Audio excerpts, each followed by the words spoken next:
The wind howled through the dark woods. Snowflakes danced like ghosts in the freezing air. John sat alone in his wooden cabin, far from any town. He liked it that way. No noise, no people, just silence and old memories. The fireplace crackled. Beside him, filling the room with a soft orange glow, he held a hot cup of coffee. Staring at the flames outside, the night was deep and black. Then he heard it knock, knock. Knock, a weak, slow knock at the door. John froze. No one came here.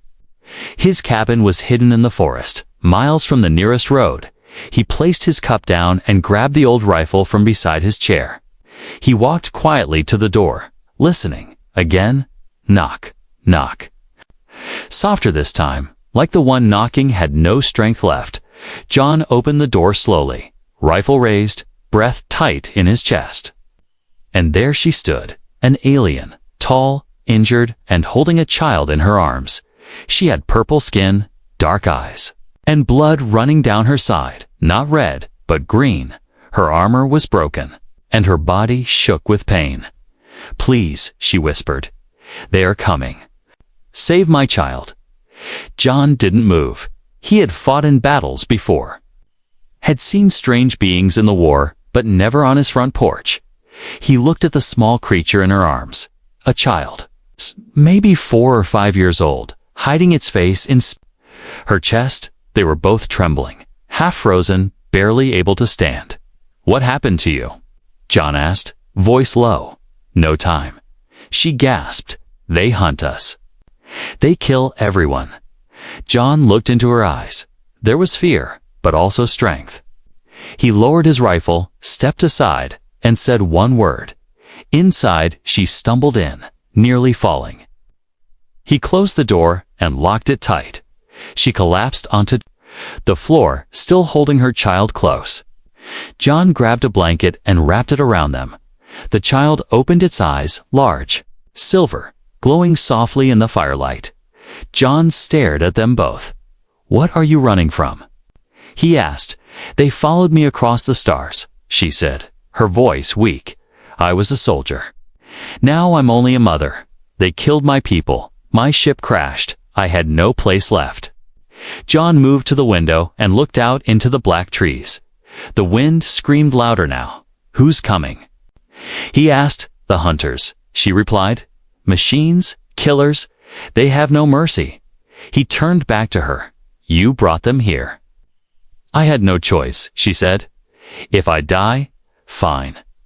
But not my child." John studied her. Her armor was alien but damaged, full of cracks and burns. Her child clung to her with silent fear. He remembered something years ago, in a war on another planet. A soldier had saved him, even when it meant risking their own life. He sighed. "You need help," he said. "I can patch your wounds." She nodded slowly. "Thank you." Human. As he fetched supplies from a metal box under the stairs, a strange sound filled the cabin. Whir. Click. Beep. John rushed to the window. A red light blinked in the sky. Hovering above the trees, a drone, fast and quiet, scanning. "The area they found me," the alien mother said, sitting up with fear. "Then we fight," John said firmly, loading his old rifle. "You don't have to do this." She whispered. "I do," he said, "because you're not the only one who's lost everything." She looked at him, surprised by the fire in his eyes. "You are not just a farmer," she said. "No," he replied. "Not anymore." Outside, the drone blinked once more, then shot up into the clouds. Silent again, but John knew what that meant.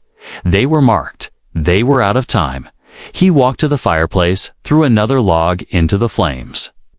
Then he looked at her, at the child, and at the door. "Get some rest if you can," he said. "Tomorrow, we prepare." The alien mother held her child close. She closed her eyes, but her grip stayed tight. John sat back in his chair, rifle in hand, staring at the door. The storm outside grew louder, as if the night itself was warning them. And somewhere in the dark sky, the hunters were coming. Asterisk before she was a fugitive, before her hands trembled. And her eyes filled with fear. She was a warrior, a commander of fleets, a voice that led thousands into battle. Her name was Raya, and her enemies feared it. Now, she hid in a human's cabin. Blood crusted on her side, armor broken, and a child clinging to her chest. She was no longer leading armies. Now, she was running. The wind beat hard against the walls of the cabin. John hadn't slept. He sat in the dark. The fire burned low, and his rifle rested in his lap. He kept one eye on the door and one ear on the silence. But silence can be dangerous too. Raya stirred, coughing. The child was asleep beside her, breathing soft and slow. "You should sleep," she whispered to John. "I haven't had visitors in years," he replied. "Not sure I remember how to relax." She looked at him, her voice tired but calm. "They won't stop. Not until I'm dead." John finally asked what he'd been holding back. "Why are they chasing you?" She touched the child's hair gently. "I stole something," she said. "Or maybe I saved something." "What does that mean?" he asked. Raya looked at the fire. "My people were betrayed from within," she said. "Our world fell in ours. I took my daughter and ran. She is not just a child." Before John could ask more, a deep hum rose in the distance, low and vibrating, like the growl of a machine waking up. John stood and moved to the window. Out in the woods, trees began to sway unnaturally. Not from wind, from something moving beneath them. A shape stepped into the clearing. Tall, armored, smooth as metal, its eyes glowed white. And a scanner swept across the cabin like a lighthouse beam. "They're here," Raya said, standing slowly. Pain clear in her movements. Her hand hovered over a blade hidden in her belt. John held up his rifle, eyes narrow. The shape outside didn't move. It simply stood, watching, waiting. Then it turned and vanished into the trees again. Gone. Why didn't it attack? John asked. "They never attack first," Raya replied. "They study, they analyze, and then they destroy." The child woke up, sensing something was wrong. She looked at the window and whispered, "He's close." John turned sharply. "She can feel him." "She can feel everything," Raya said, voice hollow. "That's why they want her." John walked to a cabinet and pulled out an old metal case. He opened it. Inside were tools, wires, gadgets, and strange parts. "Didn't think I'd need this junk again," he muttered. "You were military tech?" She asked. "Earth defense, off-world division," he replied. "I quit when they left us to die." Raya nodded. "Then you understand why I ran." Suddenly, a sharp beep echoed from the corner. One of John's old motion sensors reactivated. "Only hours ago blinked red. They're moving fast," John said, circling the cabin. He picked up a small drone and tossed it into the air. It buzzed quietly, scanning the forest on its tiny screen. Red shapes moved in the dark. 3, maybe 4. "Scouts," Raya said. "More will come when they confirm it's me." John watched the screen closely, then saw something strange. One of the red dots turned and stared straight into the drone's camera. Then static. The drone dropped from the air. "Damn it," John hissed. "They're not just machines. They learn," Raya said. "And they adapt." Outside, the wind died. All sound disappeared. Even the fire seemed to burn quieter. Then a voice came from the forest. Amplified and metallic, alien fugitive. "Surrender. You are surrounded. Your child will be taken alive." Raya's breath caught in her throat. She pulled her daughter closer, her hand shaking slightly.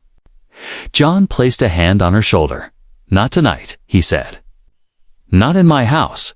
Raya looked at him, something strange in her expression. "Trust, maybe? Or hope. You know they will burn this place to the ground," she said. "I've lived in fire before," John answered. "I'll live through this too," the voice outside repeated. You have 12 hours. After that, we come in, then silence. The forest went quiet again, but inside the cabin. War had already begun. Asterisk, long ago. John had buried his past. He built walls from wood and silence. He believed the world had forgotten him. And he had forgotten the world.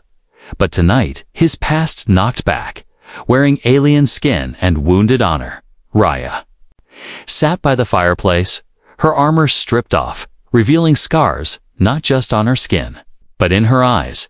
The child was asleep, wrapped in layers of blankets, a faint glow still humming from her tiny body. John didn't speak for a while. He sat across from Raya, cleaning his rifle with practiced hands. "You were a soldier," she said softly. John gave a short nod. "Earth defense, back when we thought we were alone." "And now you hide in the woods," she added, not unkindly. "I lost people," John said, his voice low. "They sent us out there without a plan. We walked into fire, and when we screamed for help, silence.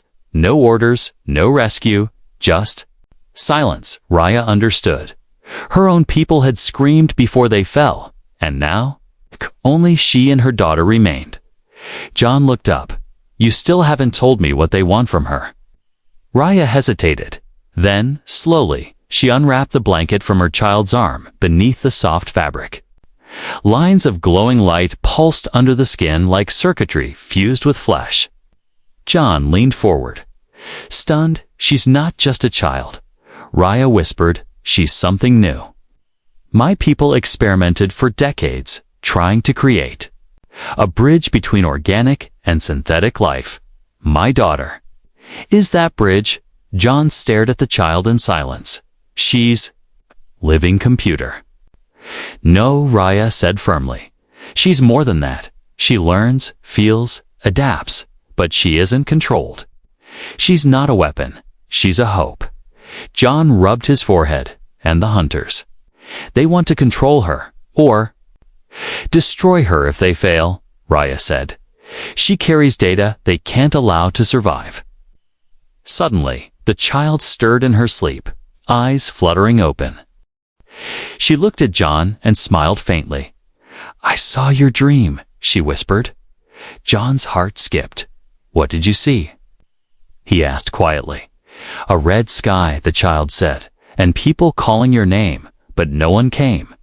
John's hand tightened on the rifle. That wasn't just a dream. That was his last day in the field. "How did she?" "She connects with minds sometimes," Raya said gently, "especially when emotions are strong." For a long moment, the fire was the only sound in the room. Then John stood and walked to a heavy chest in the corner. He opened it slowly, pulling out an old, dusty case. Inside were parts tech from another time, tools of war, and small, blinking devices still alive after all these years. "I told myself I'd never touch this again," he said, "but maybe it's time to stop hiding." He placed the tech on the table and looked at Raya. "You said they'd come in 12 hours. "Yes," she replied. "They will come in force. Then we have 11 to make this cabin into something else, something that bites back." Raya's lips curved into a tired smile. "I didn't expect a human to stand with me." John looked her in the eyes. "You knocked on the wrong door," he said. "Or maybe the right one." The child sat up, rubbing her eyes. She pointed at the wall. "They're listening," she said. John grabbed a small device from the toolkit, pressed a button, and tossed it at the wall. The screen lit up, revealing a small, spider-like machine stuck near the ceiling. A stealth drone. He fired. Sparks flew as the drone burst into smoke. "Guess we've got less time than we thought," he muttered. Raya stood up, steady now despite her wounds. She picked up her blade, its edge humming with soft alien energy. "You still know how to fight?" she asked. John smirked. "I never forgot." They looked at each other, a man with a haunted past, a mother with nothing left to lose, and between them, a child who might shape the future. The fire crackled behind them, but they were already moving, preparing, building traps, setting charges, fusing alien tools with Earth tech. Outside, the forest waited, and far beyond the trees, the hunters moved like shadows, closing in. He stood in the shadows between worlds, not made of flesh. Not fully machined, something in between, something terrible. They called him Varen. He didn't hunt for money or orders, he hunted for silence. And tonight, he had come to erase a voice that had survived too long. The wind whispered across his armor. A smooth black suit that shifted with light. His eyes glowed like pale moons, scanning the cabin from a distance. One life form, human male, armed, focused. One life form, alien female. Injured, but dangerous. One anomaly hybrid child. Unknown signal patterns, priority target. He activated his cloak and vanished into the trees. Inside the cabin, the tension had a heartbeat. John adjusted a pressure trigger near the door. Raya fused alien metal into his old shotgun, turning it into something new. The child sat quietly, drawing glowing circles in the air, symbols from no known language. Then the silence broke. A slow, clear knock at the front door, not desperate like Raya's. This one was confident, cold. John raised his gun instantly. That's not a scout. He whispered. Raya's face changed, fear and fury mixed. Varen, she breathed. He tracked me from the ice moons. I thought he died. The knock came again. And then a voice, smooth, calm, like someone offering a polite conversation. Human, it said, you have something I want. I am not here to kill you. I am here to make a trade. John stepped toward the door. What kind of trade? He shouted. I will spare your life. Varen replied, in return. You give me the child, no deal. John said without hesitation. You don't know what she is. Varen said through the door. She is not your kind. She is not. Even her mother's kind. She is a weapon. She's a child. John said. And you're not getting her. A pause. Then Varen's voice changed. Colder. More amused. I wonder how far your human courage will stretch. You live. Alone, you have no family, no duty. So why are you willing to die for something that is not even yours? John glanced at Raya. She was watching him closely. Even the child seemed to sense the weight of the moment. Because once, John said loud enough to be heard. Someone saved me when they didn't have to, and I remember what it means. To fight for more than just yourself. Silence followed. Then Varen laughed. A soft, metallic laugh, like wind over broken glass. I gave you a chance, he said. You have 12 hours. After that, I come through that door. His steps faded into the forest again. No sound of footsteps, no heat trace, just gone. John locked the door again. That was your chance to walk away, Raya said quietly. I'm tired of walking. He replied, later, by the fire. John examined a small disc he had pulled from an old military case. Anti-cloak pulse, he muttered. Might just give us eyes when he turns invisible. Raya sat sharpening her blade. He won't stop, she said, not even if we kill him. He'll leave beacons, traps, calls for others. The child looked up at both of them. You don't have to be afraid, she said softly. John looked at her, surprised. Why not? He asked. She pointed at his chest. Because you carry fire. You're not like the others. John didn't understand. Not fully, but something in her voice made him believe. Far in the woods, Varen stood atop a tall ridge. He watched the cabin from above, his eyes scanning deeper than any human could imagine. His systems mapped heat, sound, brain activity, pulse rhythms, tech movement. He didn't fear the human, but he didn't ignore him either. John was different, and that made him dangerous. Varen marked the map with a single word, terminate. Then he turned and began to prepare. Tomorrow he would come, not to ask, not to trade, but to end. Before the sun rose. John had already mapped the battlefield. Not a desert, not a jungle, just trees, ice, wind, and one wooden cabin built to keep wolves out, not death machines.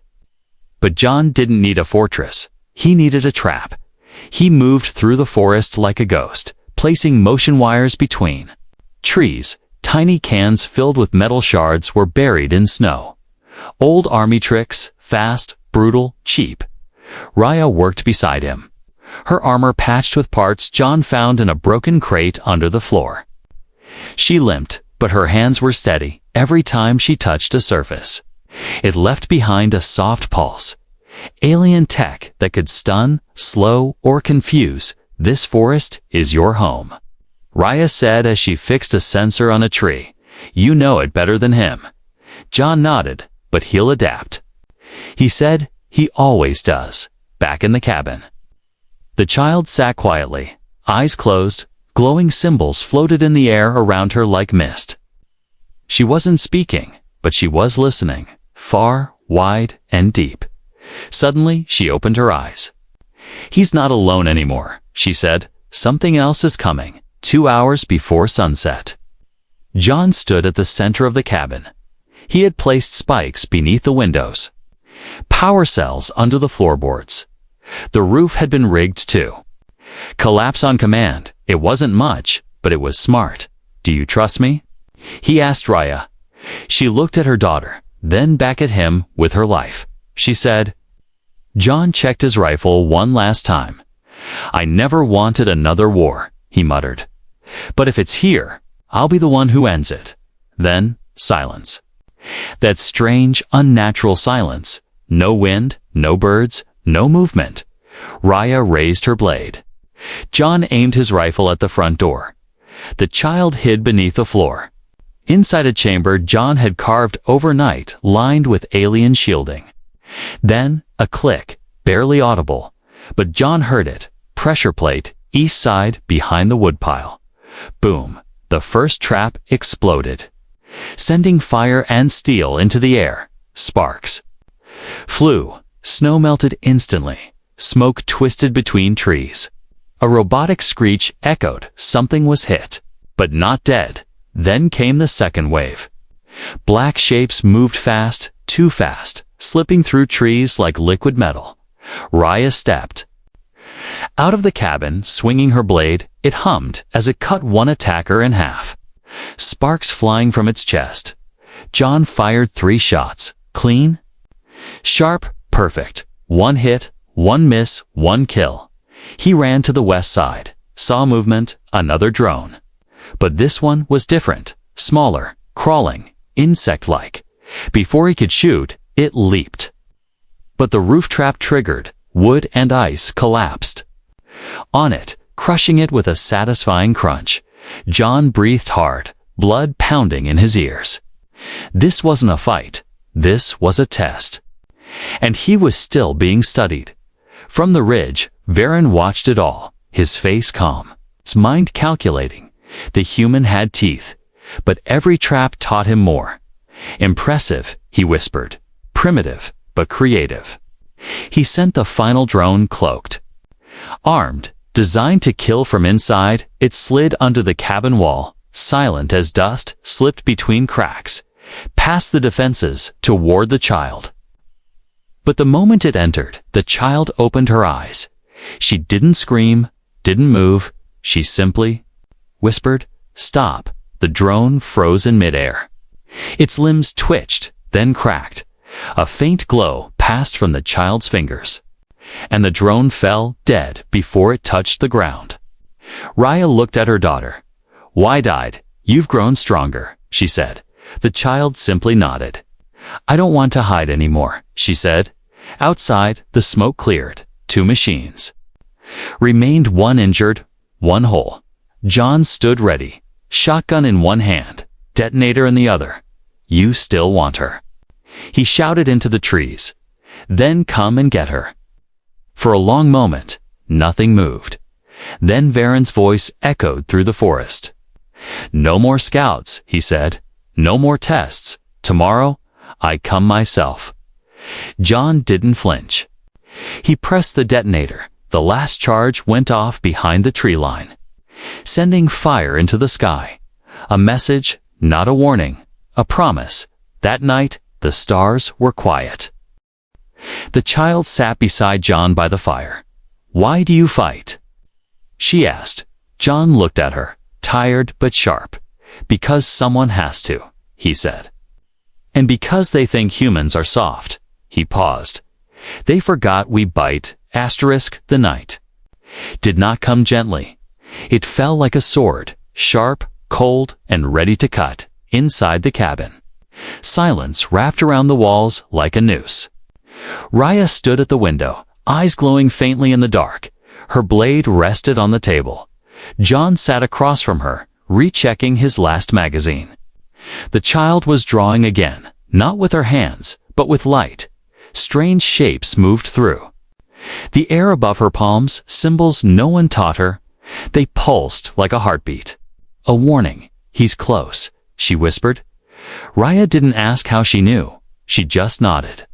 Her fingers gripped the edge of the table, and for a brief moment, her warrior mask cracked. "What if I can't stop him?" she asked. John didn't answer right away. He loaded one final shell. "You don't have to stop him alone," he said. Outside, the forest burned without flame. Branches bent in unnatural wind. The trees shook, though no breeze touched them. And through it all came one figure, slow, certain, calm as death. Varen walked without sound. His black armor reflected the moonlight like glass. No more drones, no more tricks, only him now. He walked to the cabin door and knocked. Once, no voice, no speech. He was done talking. John looked at Raya. She nodded. He opened the door, not all the way, just enough, and fired. The shotgun blast hit Varen square in the chest. He stumbled back a step, then straightened. Smoke rose from his armor, but he didn't fall. Instead, he stepped forward, grabbed the shotgun, and crushed it with one hand. John backed away. Raya was already moving. She grabbed her blade and leaped into the doorway. Steel met steel, alien energy clashing with ancient metal. The fight was silent. No words, no screams. Just sparks, blood, and fury. Raya struck first. Slicing across Varen's arm, a hiss of steam rose. He retaliated with a fist that sent her flying across the room. John ran to her side.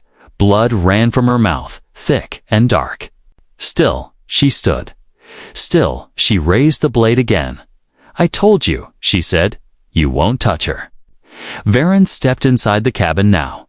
The wood beneath him burned where he walked. The child hid no longer. She stood in the center of the room, glowing brighter than before. He saw her and paused. "You are not what they promised," he said. "You are more." She didn't speak.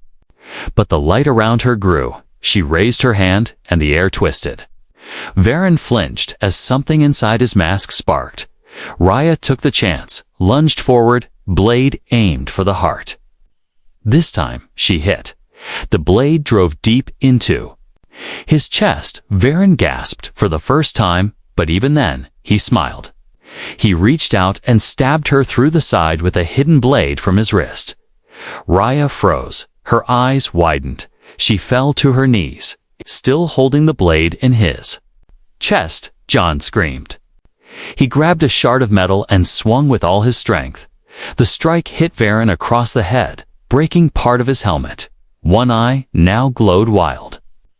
Sparks flying from the wound. Varen turned, but John didn't stop. He attacked again. And again, driving him back, he fought like a man with nothing left to lose. And in the center, the child's light burst like a star. Everything stopped. Time bent. For 1 second, all things were still. Then, a shockwave. Not sound, not fire, but pure force. It threw Varen through the cabin wall into the night. John crawled to Raya. She was bleeding fast. Her hand reached up and gripped his shirt. "Is she safe?"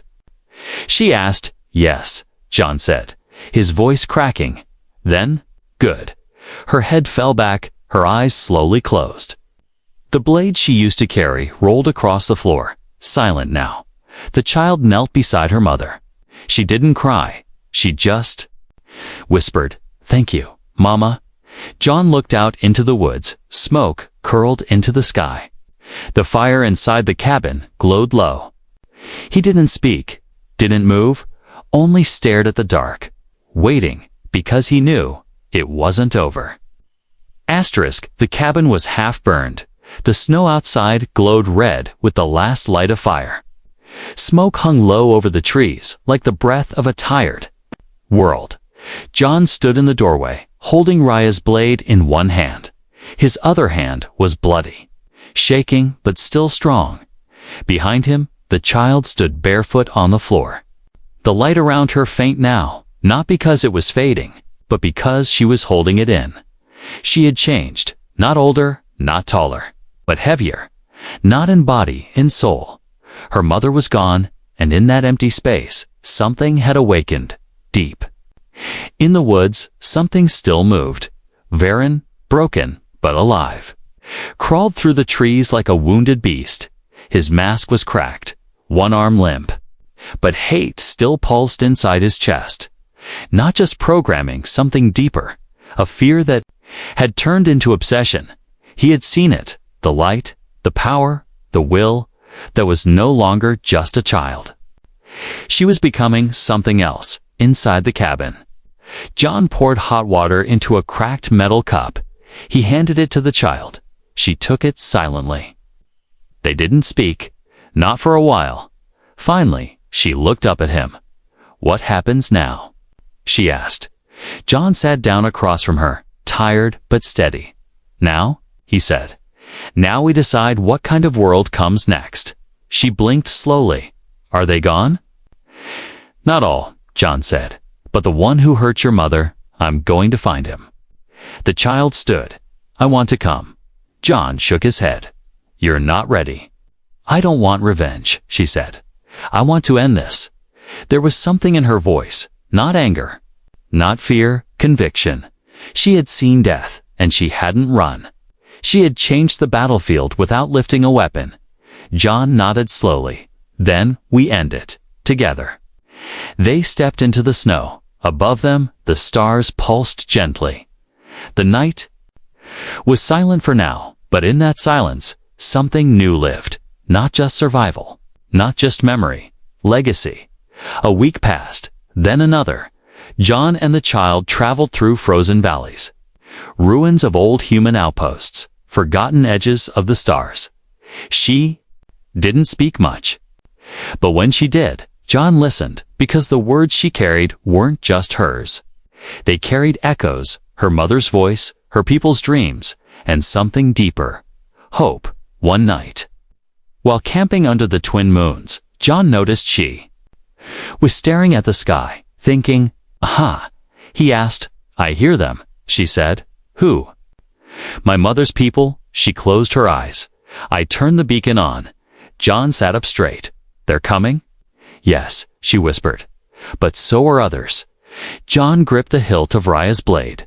"You sure you're ready for that?" She nodded. "Are you?" John gave a tired smile.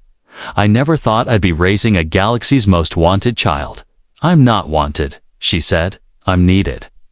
When the first ship landed, it didn't come with sirens. It came quietly, humbly. Alien warriors stepped out in silence, not to take her, not to control. They knelt. "You are the last light of our people," one of them said. "You are the bridge between what was and what could be." She didn't speak right away. She looked at John, and then she looked at the stars. "I'm not just one of you," she said. "I'm part of him too." She stepped forward, not to rule, not to follow, but to lead, not with power, but with purpose. In time, they would call her the Ember, the child of code and blood, raised not by a king or a general, but by a tired old man who chose to open his door instead of closing it. Years later, someone asked her, "Why him? Why the human?" And she smiled, "Because he didn't see me as a weapon. She said he didn't see me as a threat.